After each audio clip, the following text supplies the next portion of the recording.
पहला प्रश्न है कि अध्यादेश प्रख्यापित करने की राष्ट्रपति की शक्ति के संदर्भ में निम्नलिखित कथनों पर विचार करें। पहला है कि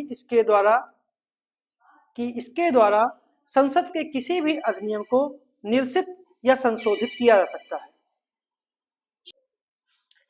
कि इसके द्वारा संसद के किसी भी अधिनियम को निरसित या संशोधित किया जा सकता है। इसे भूतलक्षी प्रभाव से लागू किया जा सकता है। इसे सामान्य परिस्थितियों में राज्य सूची में प्रकटित विषयों पर जारी किया जा सकता है। तो कौन सा कथन जो है वो सही है? 1 और 2, 2 और 3, 1 और 3 या फिर 1, 2, 3। अध्यादेश से संबंधित प्रश्न है। इसमें बताना है कि राष्ट्रपति का जो अध्यादेश है उसके संदर्भ में विचार करना है कि कौन सा जो है कथन जो है वो सही है। ठीक है, ये बताना है। तो जो इसका सही जो आंसर है वो आपका है ए ऑप्शन। ठीक है, इसका ए ऑप्शन जो है वो सही है। ए ऑप्शन इसका जो है वो सही है। पहला और दूसरा सही है, तीसरा जो है वो गलत है। तीसरा कथन इसका जो है गलत है। अध्यादेश जो है राष्ट्रपति का वो अनुच्छेद 123 में दिया गया है। संविधान का अनुच्छेद 123 राष्ट्रपति को संसद के शांतिकाल के दौरान या अप्रत्याशित कहें या फिर अविलंबनीय महत्व के मामलों से निपटने के लिए अध्यादेश जारी करने की शक्ति प्रदान करता है। इन अध्यादेशों का जो वही बल और प्रभाव होता है जो संसद के किसी भी अधिनियम का होता है। इसलिए इसका ठीक है राष्ट्रपति इसका प्रयोग करता है। कथन पहला इसलिए सही है क्योंकि राष्ट्रपति संसद के किसी भी अधिनियम या किसी भी अध्यादेश को निरसित या संशोधन करने के लिए ठीक है सामान्य अधिनियम की तरह इसे अध्यादेश को लागू कर सकता है। लेकिन राष्ट्रपति द्वारा लागू किए गए प्रत्येक अध्यादेश को संसद के दोनों सदनों के समक्ष प्रस्तुत करना होता है। यदि अध्यादेश दोनों सदनों के द्वारा अनुमोदित कर दिया जाता है तब यह अधिनियम बनता है। ठीक है, इसलिए इसका पहला कथन जो है वो सही है। दूसरा कथन जो है वो इसलिए सही है कि राष्ट्रपति भूतलक्षी प्रभाव से अध्यादेश को लागू कर सकता है, अर्थात कह सकते हैं कि यह किसी भी परिवर्तित तिथि से लागू किया जा सकता है। इसके द्वारा किसी कर विधि को भी परिवर्तित संशोधित किया जा सकता है, लेकिन इसे संविधान संशोधन के लिए लागू नहीं किया जा सकता। यानी कि अगर संविधान में संशोधन करना है तो अध्यादेश के द्वारा संविधान संशोधन नहीं किया जा सकता है। इसीलिए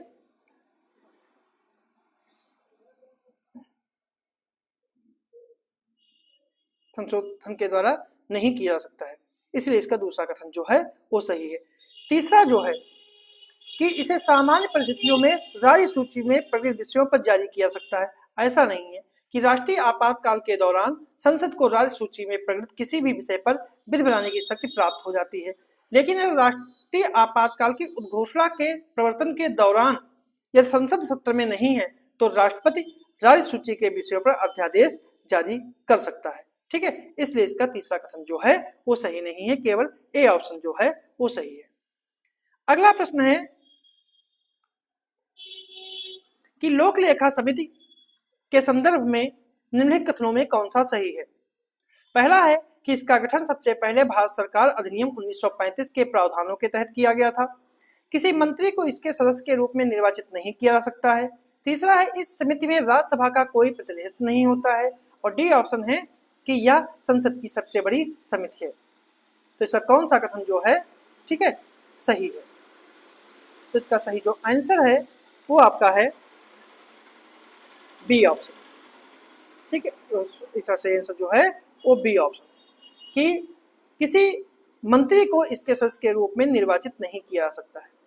अगर हम लोक लेखा समिति की बात करें तो लोक लेखा समिति का गठन जो है सबसे पहले 1921 में भारत सरकार अधिनियम 1919 के अंतर्गत किया गया था। तब से यह अस्तित्व में है। वर्तमान में इसमें जो है वो 22 सदस्य हैं, जिसमें से 15 लोकसभा से और 7 राज्यसभा से शामिल हैं। इनके सदस्यों का निर्वाचन जो है संसद द्वारा प्रतिवर्ष अपने सदस्यों में से ही आनुपातिक प्रतिनिधित्व के अनुसार एकल संक्रमणी पद्धति के द्वारा किया जाता है। इस प्रकार इसमें सभी दलों का उचित प्रतिनिधित्व प्राप्त होता है। इनके सदस्यों का जो कार्यकाल है वो एक बार में 1 वर्ष का होता है। किसी मंत्री को समिति के सदस्य के रूप में निर्वाचित नहीं किया जा सकता है। समिति के अध्यक्ष की नियुक्ति लोकसभा के अध्यक्ष के द्वारा समिति में लोकसभा के सदस्यों में से ही की जाती है।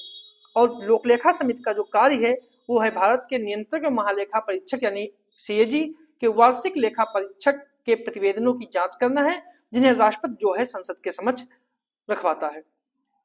सीएजी राष्ट्रपति के समक्ष 3 लेखा परीक्षक प्रतिवेदन प्रस्तुत करता है। पहला है कि विनियोग लेखाओं पर लेखा परीक्षा प्रतिवेदन, वित्तीय लेखाओं पर लेखा परीक्षा प्रतिवेदन और सार्वजनिक उपक्रमों पर लेखा परीक्षा प्रतिवेदन। इन कार्यों को पूरा करने में समिति को सीएजी द्वारा सहायता प्रदान की जाती है। वास्तव में कह सकते हैं सीएजी समिति के मार्गदर्शक, मित्र और दार्शनिक के रूप में कार्य करता है। और इसके अलावा जो है लोक संसद में कई समिति, विभागीय समिति, स्थायी समितियां भी होती हैं, ठीक है। और लोक लेखा समिति जो है ये सबसे बड़ी संसदीय समिति है। कुल 24 विभागीय स्थायी समितियां होती हैं और उनके अधिकार क्षेत्र संघ सरकार के सभी मंत्रालय विभाग आते हैं।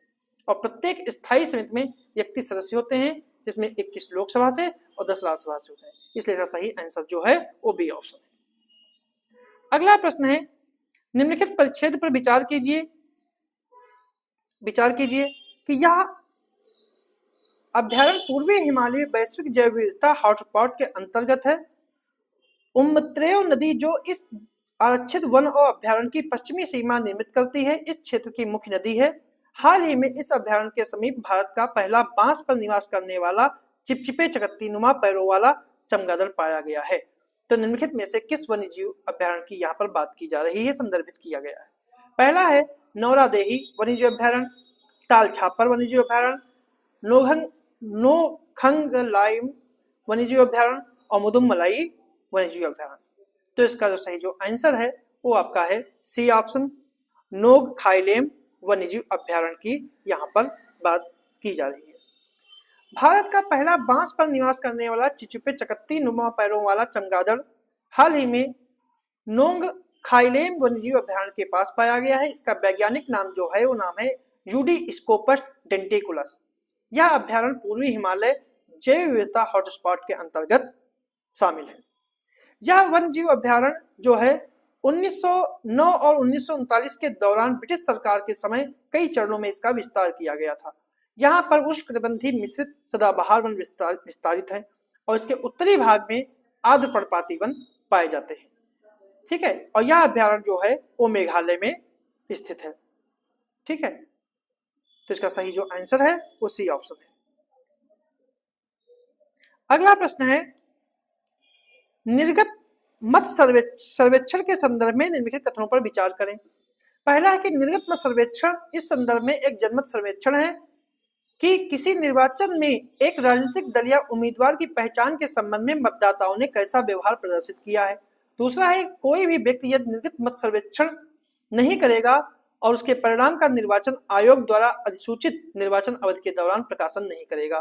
तो इसमें कौन सा कथन जो है वो सही है, केवल एक, केवल दो, दोनों या फिर दोनों नहीं। तो जो इसका सही जो आंसर है वो आपका है सी ऑप्शन, ठीक है। इसके दोनों कथन जो हैं वो पूर्णतया सही है। निर्गत सर्वेक्षण मन यानी इनको एग्जिट पोल कहा जाता है। यह एक जनमत सर्वेक्षण है। ये किसी निर्वाचन में मतदाताओं ने या सभी मतदाताओं ने कैसे मतदान किया है या किसी निर्वाचन में सभी मतदाताओं ने एक राजनीतिक दल या उम्मीदवार की पहचान के संबंध में कैसा व्यवहार किया है, ठीक है। व्यवहार किया है या प्रदर्शित किया है। तो इसके लिए पहला कथन सही है। लोक प्रतिनिधित्व अधिनियम 1951 की धारा 126A में कहा गया है, यदि कोई व्यक्ति निर्गम मत सर्वेक्षण नहीं करेगा या किसी निर्गम मत सर्वेक्षण का परिणाम का ऐसी अवधि के दौरान जो निर्वाचन आयोग द्वारा इस संबंध में अधिसूचित की जाए, प्रिंट या इलेक्ट्रॉनिक मीडिया के माध्यम से प्रकाशन या प्रचार को किसी भी प्रकार की अनियमितता से प्रसार नहीं करेगा। यानी जो एग्जिट पोल हैं उनके रिजल्ट जो हैं वो चुनाव अवधि के दौरान जब तक चुनाव मतदान नहीं हो जाता है तब तक वो प्रदर्शित नहीं, उनका प्रसार नहीं हो सकता है। इसीलिए जब भारत में चुनाव संपन्न हो जाते हैं तब उनको एग्जिट पोल के रिजल्ट जारी किए जाते हैं। और यदि कोई इसका उल्लंघन करता है तो इस धारा के उपबंधों का उल्लंघन करेगा वह एक ऐसी अवधि के कारावास से जो 2 वर्ष तक की हो सकती है या जुर्माना हो सकता है या दोनों से दंडनीय होगा। ऐसा निर्गत मत सर्वेक्षण यानी एग्जिट पोल के बारे में जनप्रतिनिधित्व अधिनियम की धारा 1951 की धारा 126A कहती है। तो इसका सही आंसर जो है वो सी ऑप्शन। अगला प्रश्न है, निम्नलिखित कथनों पर विचार करें कि संसद सदस्यों को पूर्व सूचना दिए बिना मामले उठाने में सक्षम बनाने के लिए संविधान में शून्यकाल का प्रावधान किया गया है और संसद के प्रश्नकाल के दौरान सभी प्रकार के प्रश्नों के लिए मौखिक उत्तर देने की आवश्यकता होती है ताकि पूरक प्रश्न पूछे जा सके। तो इनमें कौन सा कथन जो है वो सही है? केवल एक, केवल दो, दोनों या फिर दोनों। जो इसका सही जो आंसर है वो आपका है डी ऑप्शन, ना तो एक ना ही दो, मतलब इसके दोनों प्रश्न जो हैं वो गलत है। अगर बात हम प्रश्नकाल की करें तो प्रत्येक संसदीय बैठक का पहला घंटा प्रश्नकाल के लिए निर्धारित किया जाता है। इस दौरान संसद के सदस्य प्रश्न पूछते हैं और सामान्यतया मंत्री इसका उत्तर देते हैं। प्रश्न तीन प्रकार के होते हैं, तारांकित प्रश्न, अतारांकित प्रश्न और अल्प सूचना प्रश्न। तारांकित प्रश्न का उत्तर मौखिक रूप से देना होता है, इसलिए उनके बाद पूरक प्रश्न पूछे जा सकते हैं, और अतारांकित प्रश्न के लिए लिखित उत्तर देने की आवश्यकता होती है, इसलिए इसके बाद पूरक प्रश्न नहीं पूछे जा सकते हैं। इसीलिए इसका दूसरा कथन जो है वो सही नहीं है।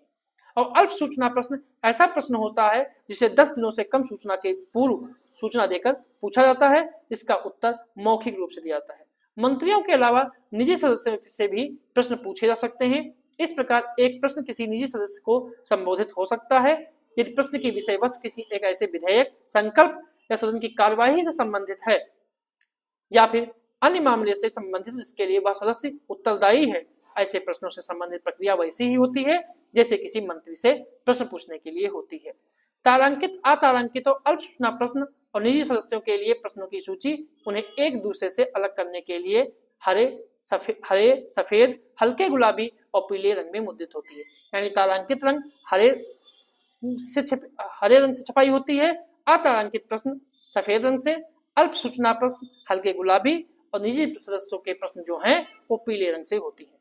अगर शून्यकाल की बात करें तो शून्यकाल भारतीय संविधान की प्रक्रिया के नियमों में इसका उल्लेख नहीं है। इस प्रकार यह पूर्व सूचना दिए गए बिना मामलों को उठाने के लिए संसद के सदस्यों के लिए उपलब्ध एक अनौपचारिक उपकरण है, इसलिए पहला कथन सही नहीं है। शून्यकाल जो है प्रश्नकाल के तुरंत बाद आरंभ होता है और तब तक जारी रहता है जब तक कि दिन की कार्यसूची शुरू नहीं हो जाती है। यह संसदीय प्रक्रिया के क्षेत्र में एक भारतीय नवाचार है जो 1962 से अस्तित्व में है। तो सही आंसर जो है वो डी ऑप्शन है। अगला प्रश्न है, जिला न्यायाधीश के रूप में नियुक्त करने के लिए निम्नलिखित में से कौन सी शर्तें हैं? पहला है कि वह संघ या राज्य सरकार की सेवा में पहले से ही नहीं होना चाहिए, वह 7 वर्ष तक अधिवक्ता या प्लीडर रहा हो। तीसरा है उसकी नियुक्ति के लिए उच्च न्यायालय द्वारा सिफारिश की जानी चाहिए। तो कौन सा कथन जो है सही है? 1 2 3, 1 3, 1 और 2 या फिर 1 2 और 3। तो जो इसका सही जो आंसर है वो आपका है ए ऑप्शन, केवल एक, मतलब ए ऑप्शन 1 2 3 तीनों कथन जो हैं सही है। संविधान के अनुच्छेद 233 के अनुसार जिला न्यायाधीश की योग्यता के कुछ मानदंड है, जिसमें किसी राज्य में जिला न्यायाधीश नियुक्त होने वाले व्यक्तियों की नियुक्ति तथा जिला न्यायाधीशों की स्थापना, पदस्थापना और प्रोन्नति उस राज्य के राज्यपाल ऐसे राज्य के संबंध में अधिकारिता का प्रयोग करने वाले उच्च न्यायालय के परामर्श से करेंगे। वह व्यक्ति संघ या राज्य की सेवा में पहले से नहीं होना चाहिए, इसलिए पहला विकल्प सही है। वह व्यक्ति जिला न्यायाधीश नियुक्त होने के लिए तभी पात्र होगा जब वो कम से कम 7 वर्ष तक अधिवक्ता या प्लीडर रहा हो और उसकी नियुक्ति के लिए उच्च न्यायालय ने सिफारिश की हो, इसलिए इसके ए ऑप्शन सही है। इसके तीनों कथन जो हैं वो सही है। तो ये थे हमारे आज के कुछ प्रश्न।